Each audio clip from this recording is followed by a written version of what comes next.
नमस्कार। Very warm welcome to all of you. और आज के न्यूज़पेपर में हम चर्चा करते हैं कि what are the important takes and what are the important developments. It is our endeavour कि इस माध्यम के through we must be able to make you think and realise what you can contribute in your preparation. Topic आता है PSUs fail to deliver on EV charging infrastructure. Public sector undertakings have failed. Charging infrastructure operational भी होना चाहिए। Oil and marketing companies का भी role है। Bureaucratic delays, forest and environmental departments का जो क्लियरेंस है उसकी बात की जाती है। But India require infrastructure in terms of charging, तभी आप ईवी ट्रांजिशन की तरफ जा पाएंगे। सो जो faster adoption and manufacturing of electric vehicles phase 2 यानी फेम 2 स्कीम है, क्या वो अपने तरीके से आगे बढ़ा पाई चीजों को? ये सोचने वाली बात है। और क्या ये जिम्मेदारी सिर्फ स्टेट रन इंफ्रास्ट्रक्चर कंपनीज की है पीएसयूज के अलावा? What is the role of state government? What is the role of you know even automobile industry? तो हमें देखना होगा दैट देयर आर 36, मतलब half, there are nearly half of 36 states and union territory do not have a single operational charging station.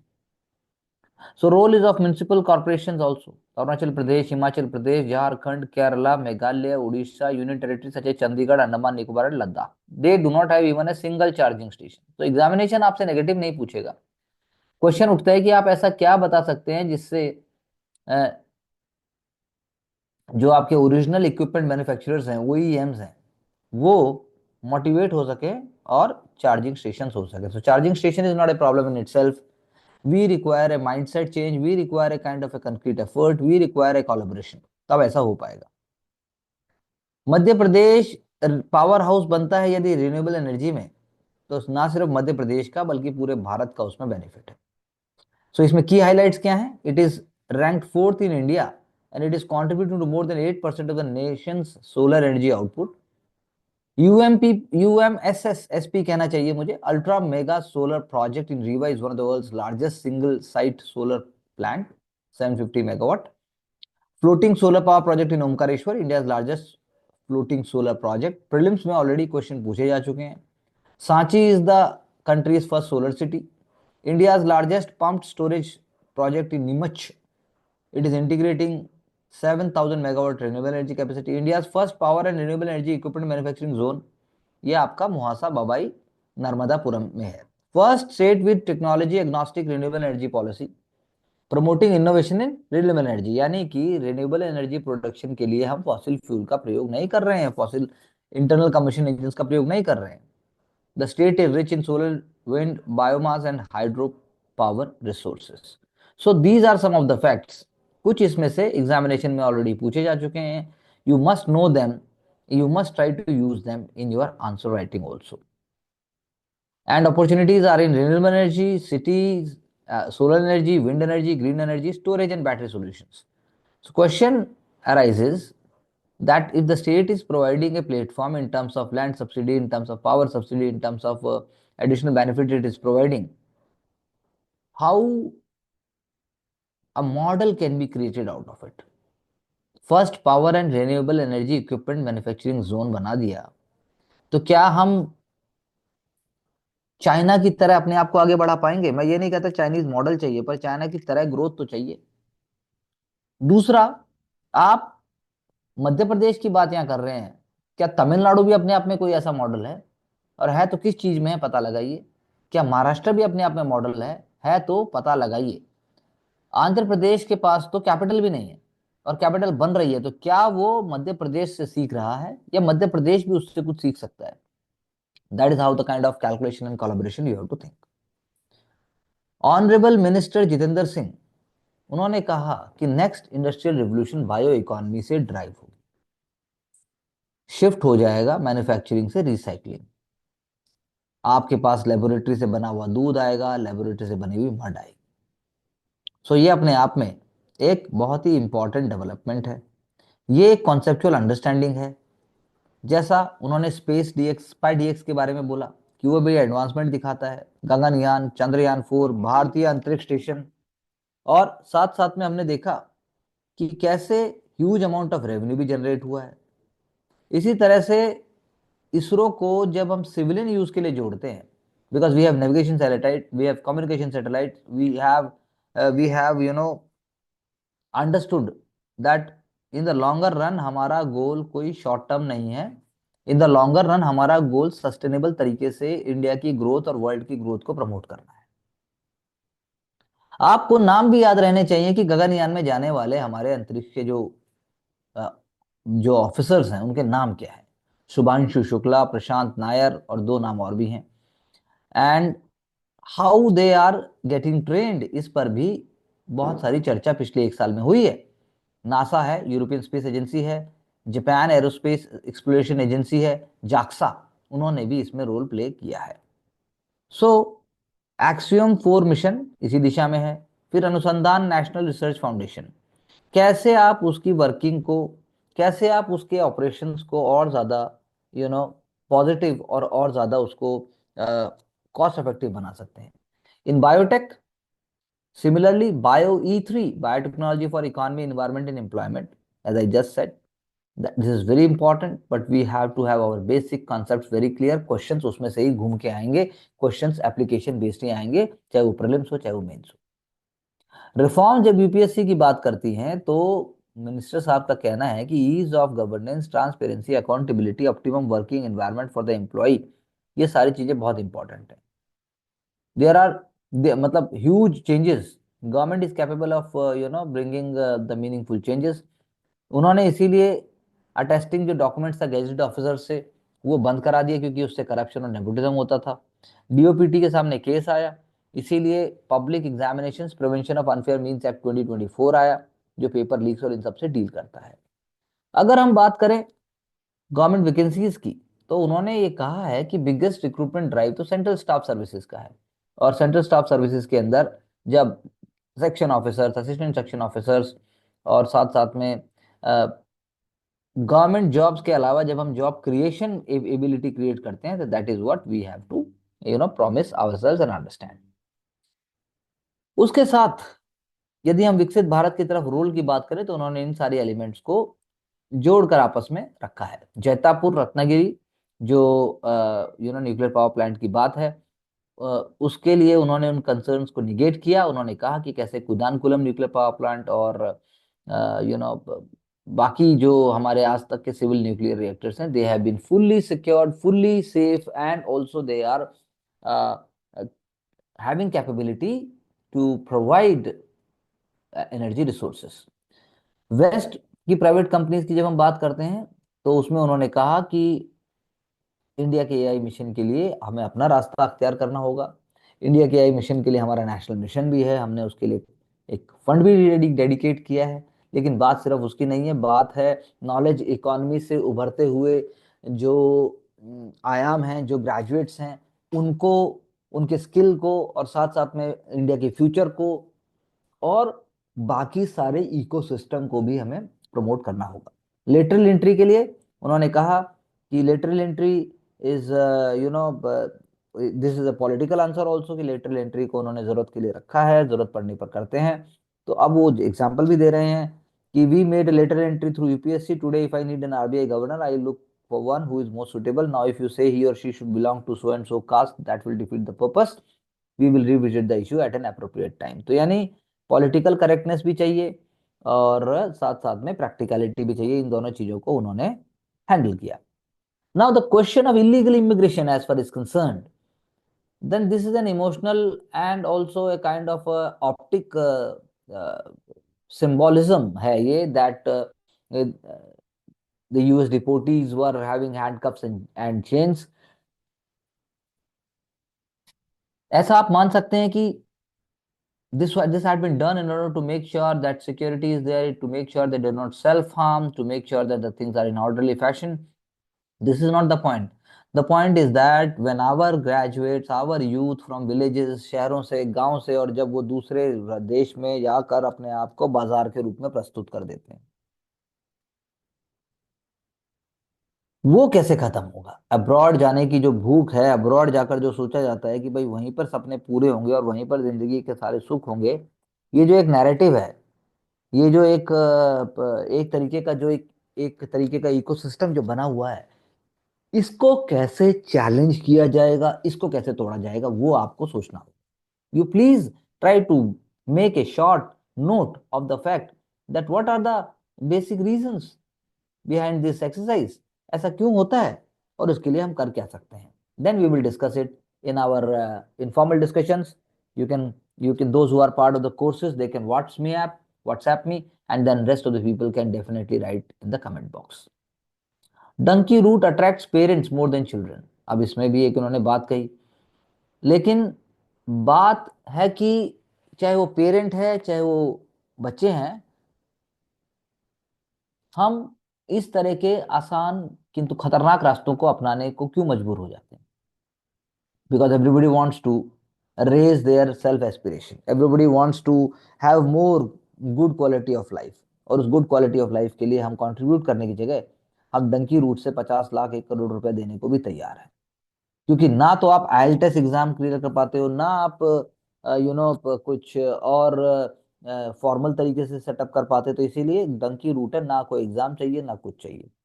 जैसे ही आप Mexico border you know Mexico border cross करके आप US पहुंचते हैं, तो आप अपने आप को सरेंडर कर देते हैं यूएस पुलिस को, वहाँ एक रिफ्यूजी कैंप में कुछ महीने रहते हैं, और उसके बाद जो है लॉयर आता है पिक्चर में, लॉयर साहब जो है आपके इमिग्रेशन आपसे बॉन्ड भरवाते हैं, जो एक और खर्चा आता है, और आपको इससे यूएस में राइड करने के मौके मिल जाते हैं। इलीगल इमिग्रेंट्स एक एप्लीकेशन फाइल कर देते हैं असाइलम के लिए, डिपोर्टेशन पहले होता था कैंप से, और बेल भी मिल जाती थी, लेकिन अब एक इजी वे मिल गया था विदाउट फियरिंग डिपोर्टेशन।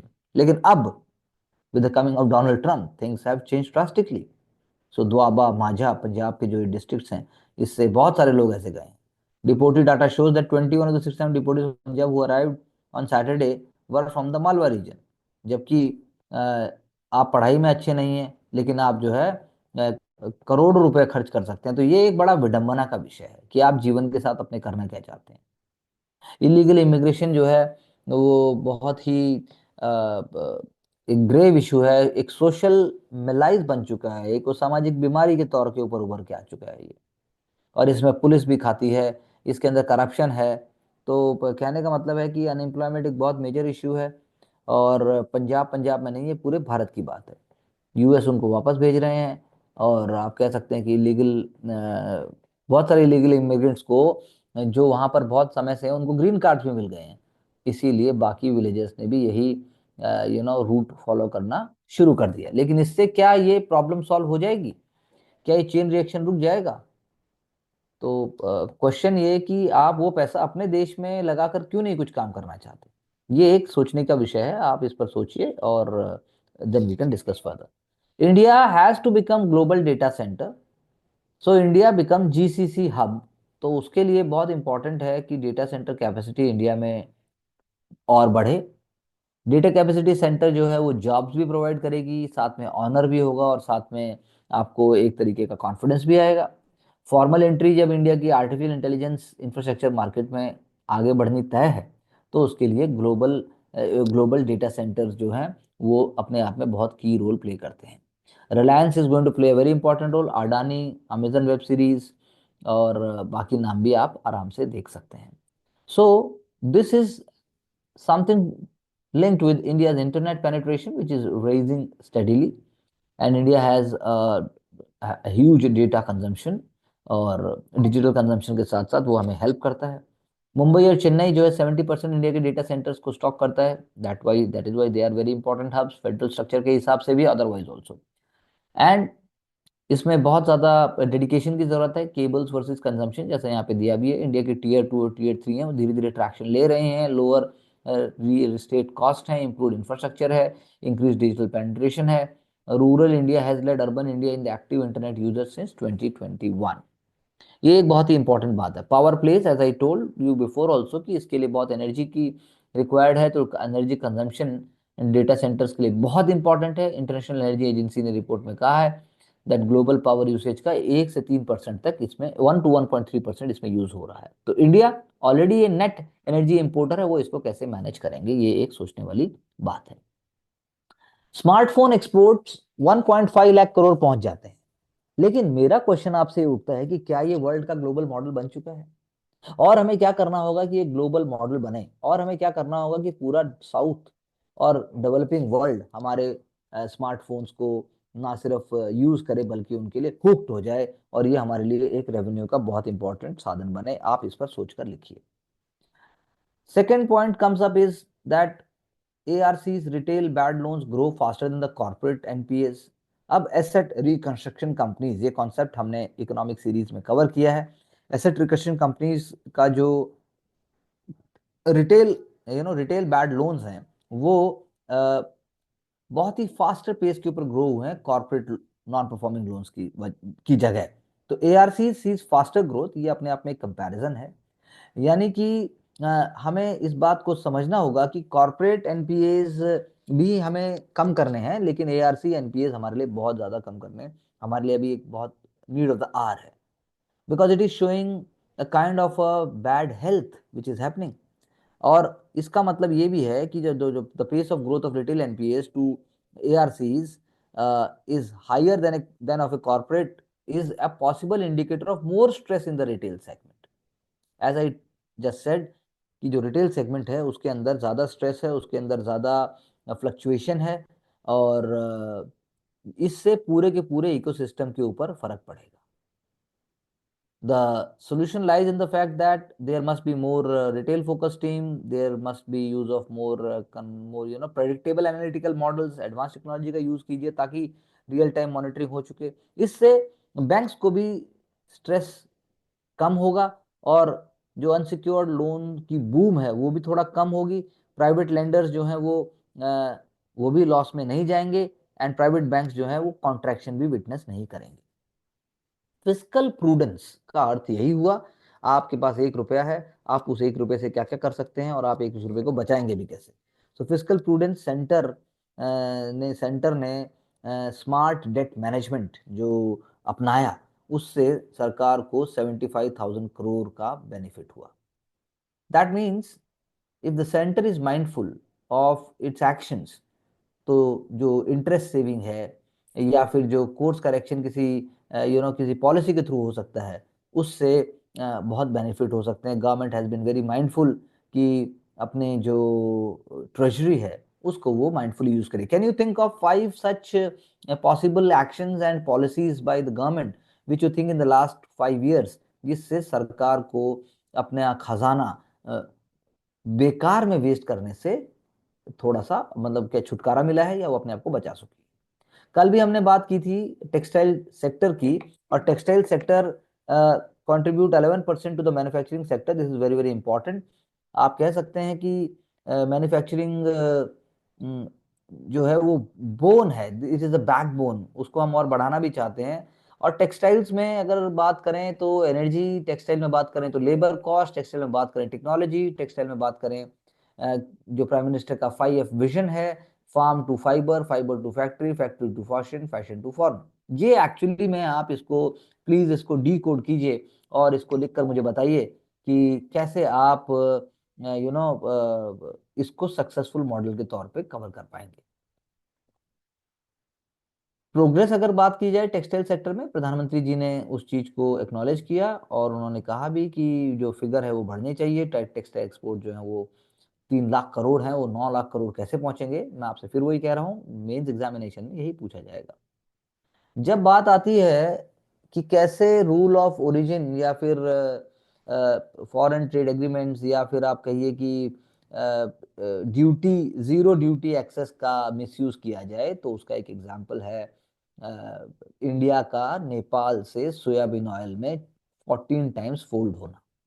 ये एक कंसर्न का विषय है, क्योंकि एक्सपर्ट्स का ऐसा मानना है कि ये रूल ऑफ ओरिजिन जो नेपाल का जो नेपाल जिसको फॉलो नहीं कर रहे हैं हमें भेजकर, और टैरिफ्स का जो उन्हें बेनिफिट है उसका फायदा उठा रहे हैं, क्योंकि Nepal enjoys more than 30% of tariff advantage. और इसीलिए वहां से प्रोडक्ट, वहां से सोयाबीन ऑयल मान लीजिए चाइना या फिर अदर सोर्सेज से वहां पर डंप होता है और वहां से उसको इंडिया भेजा जाता है। इसमें इंडियन मैन्युफैक्चरर्स और Indian merchants and bodies can also be involve. हमें दोनों साइड से देखना होगा। This is the kind of one challenge which government of India और one can say revenue department faces. एक बार फिर हमने बात की थी माइक्रो फाइनेंस की, हमने बात की थी सेल्फ हेल्प ग्रुप्स की, हमने बात की थी लेंडिंग की, क्रेडिट एक्सेस। अब क्रेडिट एक्सेस चाहे फिर वो स्टेट लेवल का हो, क्रेडिट एक्सेस चाहे फिर वो you know it it is linked with the private sector also, both ways it is very important. So credit access is a key, because credit access जो show करता है green shoots को villages, चाहे फिर वो अर्बन एरियाज हो, चाहे फिर वो इंफ्रास्ट्रक्चर हो, और चाहे फिर वो डेली रिक्वायरमेंट की चीजें हो। So Karnataka government which had been promising couple of freebies also कि हम ऐसा देंगे, फ्री में ऐसा देंगे, जो उस बात को अगर ठीक से वो फॉलो भी कर पाते हैं तो उसका इम्पैक्ट भी आप कह सकते हैं कि बिजनेस के ऊपर इनडायरेक्टली और डायरेक्टली पड़ेगा। यहां पर जिस चीज की चर्चा की गई है वो बात है आपकी क्रेडिट एक्सेस ग्रामीण, जिसे क्री डैग के नाम से भी बोला गया। और अगर हम बेंगलुरु को आईटी इकोसिस्टम हब भी मान लें और उससे भी अगर रेवेन्यू जनरेट होता है, तो क्या वो पूरे के पूरे राज्य के लिए या बाकी इंडिया के लिए भी सफिशिएंट हो जाता है? क्योंकि माइक्रो फाइनेंस अपने आप में एक बहुत ही डिबेटेबल टॉपिक रहा है। शुरू में सोचा गया था कि माइक्रो फाइनेंस से हम गरीब तबके का और हम जो हमारी लोअर सेक्शंस हैं, जो मार्जिनलाइज सेक्शन हैं, जो आगे बढ़ना चाहते हैं, उनको मदद कर पाएंगे। लेकिन अब हुआ क्या? हुआ यह है कि या तो लोन बढ़ते चले गए, लोन बढ़ते चले गए और लोन पे नहीं किए गए, और अगर लोन लिए भी गए हैं तो बिजनेस डाइवर्सिफाई नहीं हुआ, और अगर बिजनेस डाइवर्सिफाई नहीं हुआ तो उसकी वजह से जो है बहुत प्रॉब्लम आई, उसके लिए हाई हैंडेडनेस भी हुई। एक तरफ जब हम कहते हैं कि non banking finance corporations and MFIs are regulated by RBI, अगर स्टेट उसमें बहुत ज्यादा इंटरवेंशन करता है तो एसेट क्वालिटी या बाकी चीजों में दिक्कत आ जाती है, and there can be a kind of a confusion also. तो फिर what is the way ahead? The way ahead is that not only cooperative banks, not only rural banks, but also micro finance industry और साथ साथ में state government, सबको मिलकर जो industry standards हैं उनको लेके आना होगा, और कोशिश करनी होगी कि लॉन्ग टर्म के अंदर ट्रांसपेरेंसी के साथ एसेट क्वालिटी को मेंटेन करें, और साथ साथ में जो ग्रास रूट है, जो लास्ट माइल कनेक्टिविटी है, चाहे फिर वो जनधन अकाउंट के थ्रू हो, चाहे फिर वो कोई चीज क्रिएट करके उसको मार्केट तक पहुंचाने की बात हो, जैसा कि हमने टेक्सटाइल्स का एग्जांपल दिया, वो यहाँ पर अप्लाई करना होगा। हम दोनों चीजों को आइसोलेशन में नहीं देख सकते। Again one more example with respect to prelims examination, आपको पता होना चाहिए कि गवर्नमेंट बॉन्ड्स, जिसको जी सेक्स कहते हैं, उसको ऐसा क्यों कहते हैं, एनबीएफसी का रोल क्या है, मार्केट वॉलेटिलिटी से कॉर्पोरेट बॉन्ड में क्या फर्क आता है, और हमें ये भी देखना होगा साथ साथ में कि जो जियो स्ट्रैटेजिक चेंजेस हैं, जैसा कि यूएस में अभी हो रहा है, ट्रेड वॉर और बाकी चीजों की बात होती है, उससे भी मार्केट पर क्या फर्क आएगा। We have already discussed it in details before, but then again here a very important uh, a PDF and a very important I should say understanding is there in front of वो क्या हुआ था AI summit जो Paris में हुई थी, उसमें हुआ क्या था। तो 5 की थीम्स थी: public interest, AI, job, investments, ethics and regulation. ये एक इंपॉर्टेंट पॉइंट है। ग्लोबल सिनेरियो एआई का करंटली कैसा है, तो हम उसमें दो शब्दों का प्रयोग करके समझा सकते हैं। एक कि जो आपका यूएस का जो स्ट्रांग होल्ड है, यूएस जिस तरीके से आगे बढ़ रहे हैं, चाहे वो चैट जीपीटी की बात हो और डीप सीक की बात अगर हम करें, तो दोनों के कंपैरिजन में बात आगे है। तो US and China, China is also expanding at the support of state, and US is also doing at the support of free market approach. ये दोनों फर्क है। ग्रीन, अगर हम एनर्जी की बात करें तो वो इसके कॉन्ट्रडिक्शन में आ जाती है। US and EU, they are on the same line in couple of things, but they are actually not very clear also what they are standing for as far as long term is concerned। US ने अपने आप को AI में leader माना है, और American AI technology जो है वो गोल्ड स्टैंडर्ड रहना चाहती है, जबकि ईयू वो चाहते हैं कि फ्री हैंड ना दिया जाए, देयर मस्ट बी रेगुलेशन। और अगर ग्लोबल गवर्नेंस की बात की जाए तो उस पर भी नए नए आयाम उभर रहे हैं। और जैसा मैंने जो बातें अभी कही आपको, वो सारी बातें आप ग्लोबल गवर्नेंस से लिंक करके सोच सकते हैं। इंडिया का क्या मानना है? India does not have a notable LLM, large language model, अभी इंडिया के पास नहीं है। कृत्रिम की बात है, इंडिया में AI रेगुलेशन से पहले हमें जो बिगेस्ट ऑब्स्टिकल है वो है आपका AI विजन के साथ साथ एक कोहेसिव इकोसिस्टम का तैयार होना।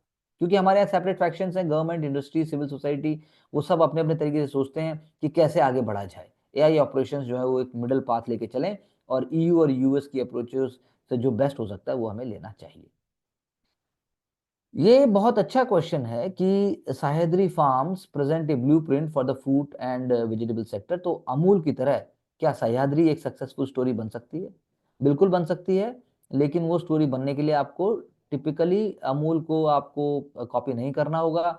आपको कैपिटल इंफ्रास्ट्रक्चर के साथ साथ, आपको डिजिटल इंटीग्रेशन के साथ साथ, आपको जो आपके फार्मर प्रोड्यूसर ऑर्गेनाइजेशंस हैं उनको आपको लिंक करना होगा प्लेटफॉर्म्स के साथ। Open network for digital commerce को आपको लेना होगा, और ब्लॉकचेन टेक्नोलॉजी को आपको ट्रांसपेरेंसी और ट्रेसेबिलिटी के लिए आपको ट्रांजेक्शन्स के अंदर उसको भी लेना होगा। साथ साथ में आपकी जो प्रैक्टिसेस हैं वो प्रो नेचर होनी चाहिए। जीरो टिलिंग फार्मिंग की तरह, या फिर आप कहिए कि नेचुरल फार्मिंग की तरह आपको देखना होगा, और आपको एक उसमें चार्मिंग और एक कैरिस्मेटिक लीडरशिप भी प्रोड्यूस करनी होगी, और आपको बताना होगा कि वो जो आप बना रहे हैं उसका पैसा आखिर फाइनली जा कहाँ रहा है, और वो कैसे जनता और देश का भला कर रहा है। क्योंकि India is a world leader and India can definitely become a former world leader as far as food and beverages is also concerned। क्योंकि मिल्क और डेयरी प्रोडक्ट्स की तरह हमें यहाँ पर भी एक अपने आप में ग्रेट स्पेस प्रोड्यूस करना होगा। तो सह्याद्री फार्मर प्रोड्यूसर कंपनी, ये अपने आप में जो कंपनी है जो नासिक डिस्ट्रिक्ट महाराष्ट्र से ऑपरेट करती है, इन्होंने एक लीडरशिप का मॉडल प्रोड्यूस किया है।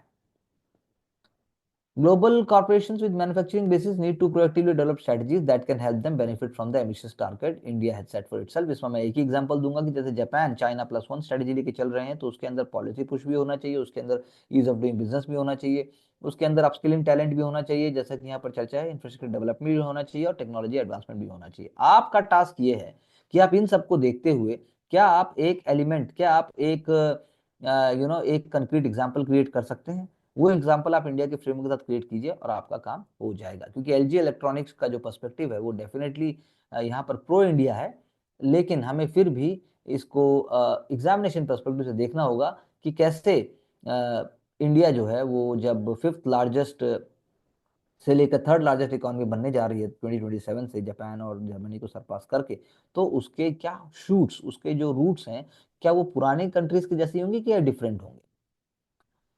अभी यूक्रेन रशियन वॉर के आयाम्स उभर रहे हैं। इंडिया का स्टैंड न्यूट्रल ना होते हुए, इंडिया का स्टैंड जो है वो पीस मेकर का है। इंडिया ने अपने इंटरेस्ट को सर्व करते हुए, अपने रशियन इंटरेस्ट को भी सर्व करते हुए, यूरोपियन इंटरेस्ट को भी सर्व करते हुए आगे बढ़ने की बात की। India is not self centred, that is what we can say over here. Army havildar donates organs of son, saves lives of 6 parents. ये अपने आप में बहुत ही इंस्पायरिंग स्टोरीज हैं जो कि हम एथिक्स केस स्टडीज में यूज कर सकते हैं। Past US offers of fighter aircraft amid Chinese air threat to India, ये एक अपने आप में एग्जाम्पल दिया गया है कि कैसे आज से पहले यूएस ने इंडिया को कब क्या मदद की। सो एक्सरसाइज शिक्षा, जो कि नवंबर 1963 में किया गया था, that is very important. Serious deficiencies in training and operational procedures में इंडियन एयर डिफेंस को उस टाइम पाई गई, and they really supported us. इसी तरह से air to air missiles for Hunter और Gnat aircraft, US suggestions for IAF offensive role, ये पॉइंट हम ले सकते हैं कि कैसे हम अपने सिक्योरिटी डॉक्ट्रिन और हमारे एक्सटर्नल वॉरफेयर के अंदर हम इन एलिमेंट्स को ले सकें। Continuous surveillance, maximum effort in introduction of Chinese supply routes in Tibet Sinkiang, maintenance of reasonable effective air defense system to counter sporadic Chinese attacks, close support of Indian ground forces, withholding air attack in deep targets in China such as Chengdu, Chenghuang and Kunming। लेकिन हमें Chinese perspective से ना छोड़कर हमें पाकिस्तान और हमारे बाकी external threats को भी लॉन्ग टर्म में देखना होगा, and we can not completely rely on US also. We have to see what is our formidable and our foremost interest. Climate change, प्रधानमंत्री साहब ने बोला climate change a global push is need the hour, we are already doing और all that. ये अपने आप में आपके लिए शॉर्ट थिंकिंग ऐसे का पॉइंट हो सकता है, please think about it and we can discuss. Chinese Chhattisgarh High Court extends marital rape exception. Why this matters? This matters because आप कह सकते हैं कि जो सेक्शन 377 का ओमिशन किया गया है भारतीय न्याय संहिता से, क्या अपने आप में वो एक इशू है? क्योंकि सेक्शन 377 का कोई भी इक्विवेलेंट नहीं है भारतीय न्याय संहिता। हमारे एक्सपर्ट्स का कहना है कि अपने आप में एक इशू है, क्योंकि आपने जब डिलीट कर दिया उस लॉ को तो उससे जो है मेन और LGBTQIA जो इंडिविजुअल्स हैं उनके पास अपने आप को सेक्सुअल ऑफेंसेस से प्रोटेक्ट करने का कोई भी तरीका नहीं रह जाता है। Parliamentary Standing Committee tasked with recommending changes to the BNS said in its report that Section 377 remained applicable in cases of non-consensual carnal intercourse with adults. By deleting it from BNS, it noted that no provision for non-consensus sexual offense against male, female, transgender or bestiality, has been made. So इस angle से हमें देखना होगा कि कैसे ये अपने आप में एक एक्सेप्शन है। प्रधानमंत्री जन धन कृषि योजना, ये स्कीम जो है ये बहुत इंपॉर्टेंट हो जाती है, specially with perspective of the changing times.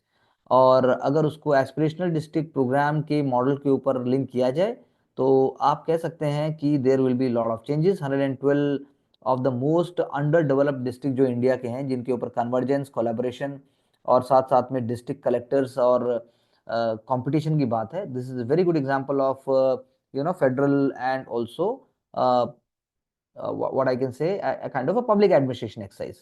District cover किए जाएंगे, उस डिस्ट्रिक्ट के अंदर लो प्रोडक्टिविटी, मॉडरेट क्रॉप इंटेंसिटी या बिलो एवरेज क्रेडिट पैरामीटर्स उनको ध्यान में रखा जाएगा। Ministry of agriculture and farmers welfare वो डेटा इकट्ठा कर रहे हैं। इससे आपको पता लगता है कि अलग अलग मिनिस्ट्रीज का रोल भी कैसे है, क्रॉपिंग इंटेंसिटी क्या होती है ये भी बताया गया है। Measure of how efficiently land is used and it is defined the percentage with gross cropped area to the net sown area। Geography के एनसीईआरटीज में ये ऑलरेडी दिया हुआ है और हमने कवर भी किया है। In simple words, cropping intensity indicate the number of crop grown in a piece of land in agricultural year. Agriculture year बहुत इंपॉर्टेंट है, जुलाई से जून तक होता है। तो बहुत आप इसको यहाँ से की पॉइंट्स निकाल सकते हैं। ऑब्जेक्टिव्स ऑफ स्कीम और एलोकेशंस को भी आप नोट कर सकते हैं। ये डेफिनेटली मेंस एग्जामिनेशन के लिए बहुत ही इंपॉर्टेंट और बहुत सिंपल तरीके से लिखा गया है। इंडियाज मिडिल क्लास 2.0, जनरली इसकी बात बहुत बार की गई है। Top 5 IT firms employs more Indian today than the railways और arm forces. Similarly private sector banks have more employees compared with their state owned counterparts. ये दो बातें ही बहुत इंपॉर्टेंट हैं कि 5 आईटी फर्म्स रेलवेज और आर्म फोर्सेस से ज्यादा लोग दे रही हैं, private sector banks have more employees compared with their state counterparts. ये दोनों मिडिल क्लास 2.0 के बातें हो जाती है। लेकिन क्या इससे लिबरलाइजेशन और ग्लोबलाइजेशन के आने से क्या इससे एम्प्लॉयमेंट के चैलेंजेस खत्म हो जाते हैं या कम हो जाते हैं? जॉबलेस ग्रोथ की बात खत्म हो जाती है? Private sector led middle class 2.0 का एक्सपेंशन जो कि 1990s के बाद आप कह सकते हैं, वो क्या वाकई अब सस्टेन रहेगा?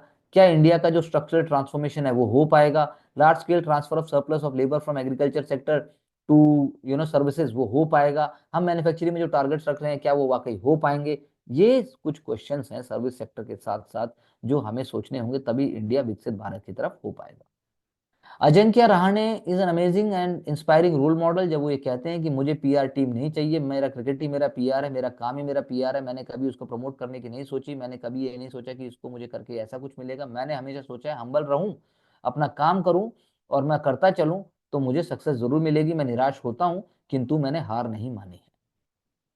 Natural disasters cost billions but who is left to shoulder the burden.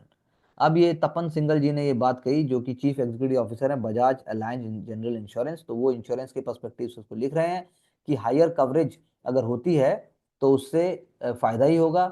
और वो ये भी कह रहे हैं कि जो नेचुरल डिजास्टर्स हैं, यहाँ नेचुरल डिजास्टर की बात ज्यादा हो रही है, तो उस दिशा में उनका कहना है कि प्रधानमंत्री जन आरोग्य योजना अगर आप बात करो या प्रधानमंत्री फसल बीमा योजना की अगर आप बात करो तो वो इंश्योरर गवर्नमेंट कोलैबोरेशन तो है, लेकिन क्या लॉन्ग टर्म में आपको इसके ईयर भी पता होने चाहिए कि कौन से साल वो लॉन्च हुई, कितना उसका कवरेज है और कौन कौन से स्टेट्स में उनका कवरेज है। और उसके साथ साथ ये भी पता होना चाहिए कि नेचुरल डिजास्टर्स के लिए इंडिया में किस तरह के, यानी नेशनल डिजास्टर मिटिगेशन फंड जो है या स्टेट डिजास्टर मिटिगेशन फंड है, उसके अलावा किस तरह की स्कीम है।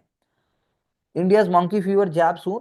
Definitely, we are looking ये we are looking forward to it।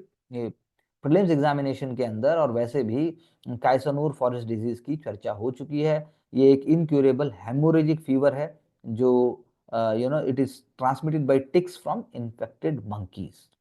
तो आईसीएमआर का रोल और साथ साथ में सिविल सोसाइटी का रोल, जो वैक्सीन हम डेवलप कर रहे हैं, it is amazing and it is और definitely showcasing our belief and faith in our health care system and a sign of India moving forward and being self reliant.